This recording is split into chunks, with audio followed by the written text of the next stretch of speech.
Hello বন্ধুরা, আশা করি তোমরা সকালে অনেক ভালো আছো। আমিও খুব ভালো আছি। আজকে ব্লগটা এখান থেকে আরম্ভ করছি। দেখো, আমি এসেছি মন্দিরে। বন্ধুরা, এটা ডলগাঁও মন্দির, সৎসঙ্গ মন্দির।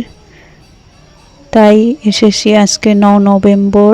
আবার 9 নভেম্বরে আমাদের ঠাকুর এসে মন্দির উদযাপন করে গিয়েছে বা উদ্বোধন করে গিয়েছে। তাই এবারও নভেম্বরের 9 তারিখে উৎসব পেতেছে। গুরু ভাইয়েরা বড় করে উৎসব পেতেছে, তাই আমরা এসেছি। দেখো, আমার ছেলে, মেয়ে, মামি, আমার ননদ, আমার বোন এসেছে। আমরা 5জন এসেছি। তাই ব্লগটা আজকে এখান থেকে আরম্ভ করছি। দেখো, ঠাকুর প্রণাম করে নেই প্রথমে। দেখো, আমার মেয়েকে প্রণাম করাচ্ছি, ঠাকুরকে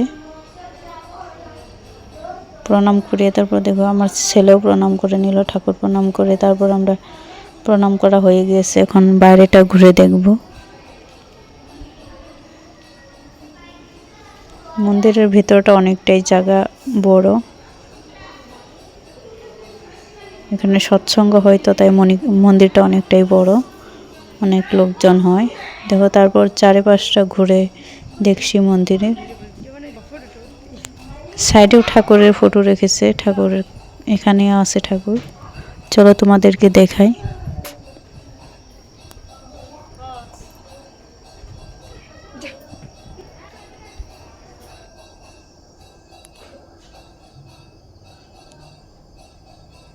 দেখো, এদিকেও এখানে রেখেছে বড় মাকে। সবাই প্রণাম করছে, আমরাও প্রণাম করে নিলাম। এখানে বড় মাকে রেখেছে। তারপর দেখো, মেয়ে কুল থেকে নেমে পড়েছে। মেয়েও ঘুরছে মন্দিরে, হেঁটে হেঁটে ঘুরছে। অল্প সময় কুলে ছিল মেয়ে, তারপর নেমে পড়েছে কুল থেকে।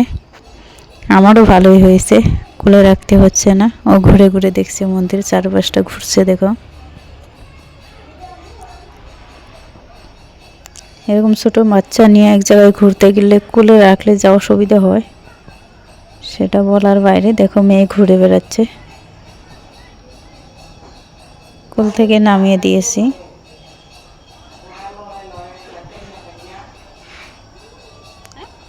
ও খুব মজা পেয়েছে। দেখো, আরো বাচ্চা লোকজন ঘুরছে।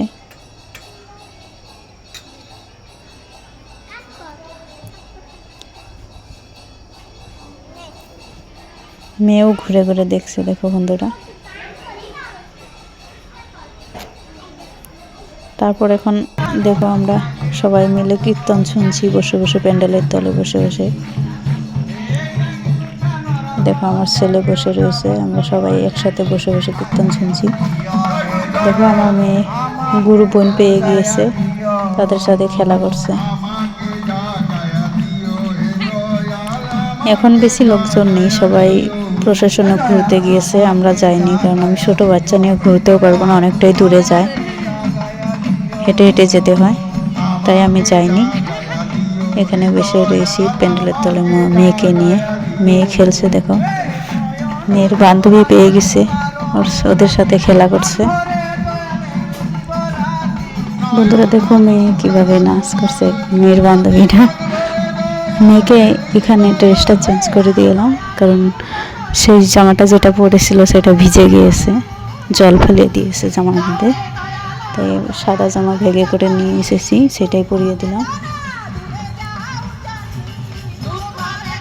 দেখো, এখন সবাই লোকজন এসে পড়েছে প্রশাসন থেকে, অনেক মানুষ হয়েছে এখানে। দেখো, সবাই এসে গাড়ি এসে পড়েছে প্রশাসনের। ঠাকুরের ফটো গাড়ির মধ্যে লাগিয়ে প্রসেশন করতে গিয়েছিল, সেইটা দেখা যাচ্ছে অল্প অল্প। দেখো, সবাই নাচ করছে, সেখানে ঢুলি নিয়ে গিয়েছিল।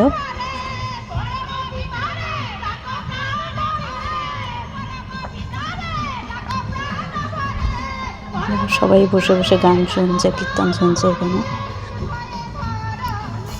ঠাকুরের মন্দিরে আসলে অনেকটাই ভালো লাগে মনটা। তারপর দেখো, ঠাকুর মন্দির থেকে আমরা বেরিয়ে পড়েছি প্রসাদ খেয়ে দিয়ে, আনন্দবাজার করে। সেটা আর দেখানো হয়নি, কারণ অনেকটাই ভিড় ছিল আর মেয়েও খুব অসুবিধা করছিল। কারণ অনেকক্ষণ ধরে এসেছি মন্দিরে। মেয়ে ঘুমিয়ে গিয়েছিল, সেটা প্রসাদ আনন্দবাজার করা দেখানো হয়নি। তারপর দেখো আমরা পিলপিলি তটটে উঠে পড়েছি। আমার মামি, আমার মেয়ে বসে রয়েছে, সেখানে ছেলে, ননদ আর আমার সেটা বোন। রোদ লাগছে দেখো মুখে। সবাই আমরা একসাথে এসে পড়ছি। পিলপিলি দিয়ে এখন ঘরে যাচ্ছি, কারণ অনেকটাই দেরি হয়ে গিয়েছে।